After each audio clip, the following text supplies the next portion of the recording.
Alhamdulillahi Rabbil Alamin. Wassalatu wassalamu ala ashrafil anbiya'i wal mursalin wa ala alihi wa sahbihi ajma'in. Qala Syekhul Imamul Mu'allif rahimahullahu ala man naf'a bihi wa ibarakati ulumihi wa bikum fid daraini amin. Qala radiyallahu ta'ala anhum. Bismillahirrahmanirrahim. Al-madlagus sadisu sunanul khutbati wa makruhatuha. Pelajaran yang ke-6 sekarang tentang sunnah khutbah dan makruh khutbah. Amma sunanul khutbati fahiya indal Abi Hanifah thamani asyrata sunnatan. Adapun sunnah khutbah menurut ulama-ulama dalam mazhab al-Imam Abu Hanifah itu ada 18 sunnah. Wahiyya ma ya'ti, ini berikutnya. Ini berikut keterangannya. Ma'a bayani ara'il fuqaha'il akharina, disertai dengan menjelaskan pendapat-pendapat ulama yang lainnya. Yang pertama, at-taharatu wa satrul awrati sunnatun indal jumhuri. Taharah dan menutup aurat merupakan sunnah menurut jumhur ulama. Syartun li sihhatil khutbati inda syafi'iyyati kama bayyana. Taharah, bersuci dan menutup aurat merupakan syarat sahnya khutbah menurut ulama-ulama dalam madhab al-Imam Asy-Syafi'i radhiyallahu ta'ala anhu, sebagaimana kita jelaskannya. Jadi taharah, jumhur berpendapat taharah menutup aurat hukumnya sunnah, bukan wajib. Sementara dalam madhab al-Imam Asy-Syafi'i radhiyallahu anhu, taharah dan menutup aurat adalah hukumnya syarat sah khutbah. Jadi beda tuh. Madhab kita Imam Syafi'i mesti si khatib mesti suci dari hadas kecil besar, juga mesti harus menutup aurat. Sementara jumhur selain daripada al-Imam Asy-Syafi'i berpendapat hukumnya sunnah. Yang kedua, kaunuha ala minbarin bil ittifaqi. Khutbahnya di atas mimbar itu sunnah bil ittifaqi, yang disepakati oleh para ulama. Ittiba'an lis sunnati kama rawas Syekhani, mengikuti sunnah sebagaimana hadis riwayat al-Imam Al-Bukhari, al-Imam Muslim radhiyallahu anhuma. Wa yusannu an yakuna al-minbaru ala yaminil mihrabi ay musallal imami. Dan disunnahkan mimbarnya itu ada di atas di sebelah kanan mihrab, yaitu tempat sholatnya imam. Sunnah itu. Jadi mimbar adanya di sebelah kanan mihrab. Mihrab adalah musallal imami, tempat sholatnya imam. Kenapa demikian sunnah seperti itu? Idhakada wudi'a minbaruhu sallallahu alaihi wasallam. Karena demikianlah diletakkannya mimbarnya Rasulullah sallallahu alaihi wasallam. Jadi sunnah demikian. Makanya mimbar-mimbar yang ada tempat-tempat kita demikian. Jadi mihrab, kemudian sebelah kanannya mimbar, tuh demikian. Ini karena mengikuti sunnahnya Rasulullah sallallahu alaihi wasallam. Kemudian berapa jaraknya itu? Wa yanbaghi an yakuna bainal minbari wal qiblati qadru dhira'in aw dhira'aini. Siogianya jarak antara mimbar dengan kiblat itu 50 cm atau 1 meter. Itu sunnahnya tuh. Sunnahnya jarak antara mimbar dengan kiblat itu jaraknya 1 hasta. 1 hasta 48 sampai 50 cm atau 2 hasta. Jadi boleh 50 cm, boleh 1 meter. Jadi silahkan jarak antara mihrab dengan kiblat diperbolehkan 50 cm atau jaraknya adalah 1 meter. Ini sunnahnya. Nah sekarang gimana kalau seandainya susah bikin mimbar?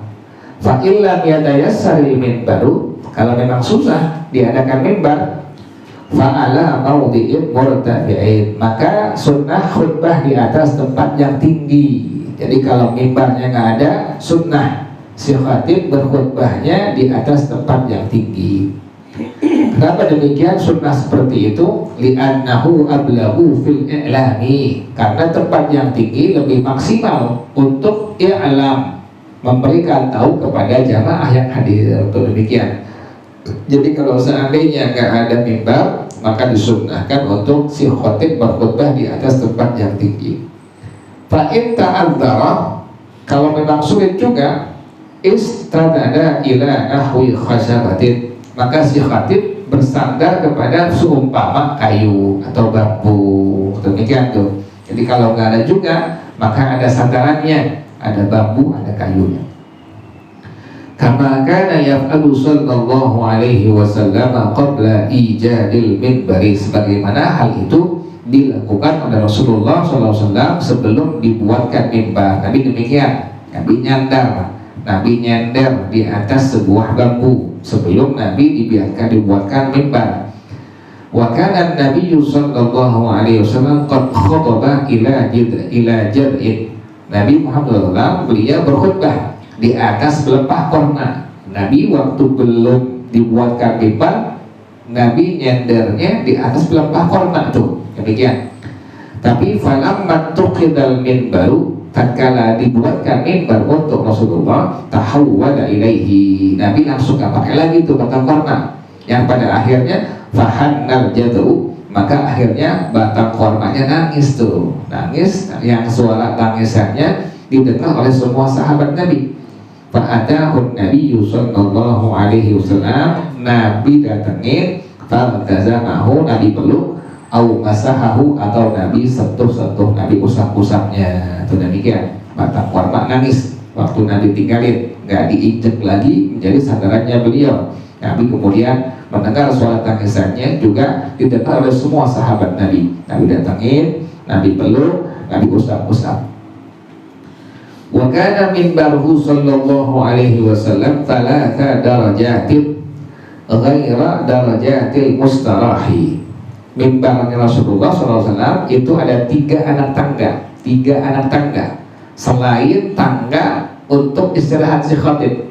Jadi 3, 1, 2, 3. Nah, buat istirahat, buat pijakan duduknya itu 1 lagi, jadi 4. Jadi buat anak tangganya 3 sunnahnya, kemudian buat pijakan si khatib istirahat itu ada 1 lagi, jadi 4. Wa yustahabbu an yaqifa 'ala darajatil lati taliha, disunnahkan si khatib dia diamnya, berhentinya di atas anak tangga yang berikutnya. Jadi sunnah demikian, 3 kemudian 4. Yang di 4 tuh si khatib dipijakin, dia injak, dia punya anak tangganya yang 4. Kama kana yaf'alun Nabi alaihi salamu, sebagaimana hal ini dikerjakan oleh Nabi Muhammad sallallahu alaihi wasallam. Jadi kalau pengen bikin mimbar demikian, 3 anak tangga plus 1, yang satunya buat pijakan daripada si khatib. Sunnah yang ketiga, al-julusu 'alal minbari qabla syuru'i fil khutbati, duduk di atas mimbar sebelum memulai khutbah, duduk dulu. Sebelum memulai khutbah duduk, itu sunnah. Kenapa demikian? Amalan bis sunnati, mengamalkan sunnah. Li hadits Ibnu Umar as-sabiqi inda Abi Hanifah wa huwa muttafaqun alaihi, karena dasarnya hadis Sayyidina Abdullah bin Umar yang telah lewat, riwayat daripada Al-Imam Abu Dawud, ini hadis muttafaq alaihi, riwayat Al-Imam Al-Bukhari, Al-Imam Muslim radhiyallahu anhum ajma'in. Yang keempat adalah sunnah khutbah istiqbalul qawmi biwajhihi, menghadap kepada jamaah dengan wajah si khatib. Jadi khatib ngadepin wajah jamaah, duna iltifatin yaminan wa shimalan, tanpa nengok kanan kiri. Ada sunnah tuh. Jadi si khatib cuma satu arah doang, ke arah wajah jamaah. Si khatib tidak menengok ke arah kanan, juga tidak menengok ke arah kiri. Sunnatun bil ittifaqi, hukumnya sunnah yang disepakati oleh para ulama. Jadi khatib nggak ada kesunahan buat nengok kanan, nengok kiri, nggak ada. Sunnahnya hanya dihadapkan wajahnya lurus ke arah jamaah. Kenapa demikian? 5 rawat Ibnu Majah an Adi bin Thabit an abihi an jaddihi, dikarenakan hadis riwayat Al-Imam Ibnu Majah dari Sayyidina Ali bin Thabit. Jadi Adi itu nama sahabat. Saka bukannya bukan nama orang kita, bukan nama orang Indonesia. Itu Adi, nama sahabat Sayyidina Adi bin Thabit radhiyallahu anhu. Dari ayahnya, dari kakek, jadi Adi bukan nama orang kita ya, bukan nama orang Indonesia, tapi Adi itu nama sahabat Sayyidina Adi bin Thabit. Qala, kata kakeknya bilang, kana Nabi sallallahu alaihi wasallam idza qama 'alal minbari, adalah Rasulullah sallallahu alaihi wasallam apabila beliau diri di atas mimbar, istaqbalahun nas biwujuhihim, Nabi hadapin beliau itu ke arah jamaah semua sahabatnya dengan wajah-wajah mereka. Ini sunnah tuh, makanya sunnah si khatib hadapkan wajahnya ke arah jamaah tanpa menengok ke arah kanan dan kiri. Sunnah yang kelima, an yusallima 'alan nasi idza sa'adal minbar. Sunnah si khatib mengucapkan salam apabila dia naik mimbar. Pas naik mimbar, maka si khatib ucapkan salam kepada para jamaah. Kenapa demikian? Ittiba'an lis-sunnati, mengikuti sunnah. Menurut siapa? Inda Syafi'iyyati wal Hanabilati, menurut ulama-ulama dalam madhab al-Imam Asy-Syafi'i dan madhab al-Imam Ahmad bin Hanbal. Pas si khatib naik ke atas mimbar, ucapkan salam kepada jamaah. Ini hukumnya sunnah. Bahkan dalam madhab yang lain, madhab Imam Malik, wahala khurujihil khutbati indal malikiyah, ketika si khatib keluar dari khutbahnya, udah habis khutbahnya, salam lagi. Menurut ulama-ulama dalam madhab al-Imam Malik. Jadi Malik demikian madhabnya tuh, pas udah kelar khutbah, si khatib ucapkan salam lagi para jamaah. Kenapa demikian sunnah seperti itu?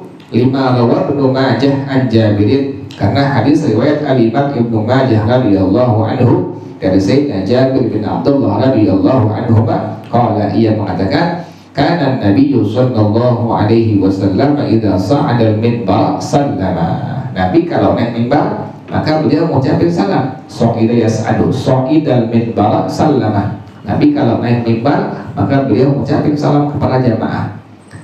Li'annahu istiqbalun lin-nasi ba'da istidbarin fi su'udihi, karena itu menghadap kepada para jamaah setelah membelakangi jamaah waktu naik. Kan pas naik belakangi jamaah, pas udah sampai di atas langsung hadap jamaah, ucapkan salam.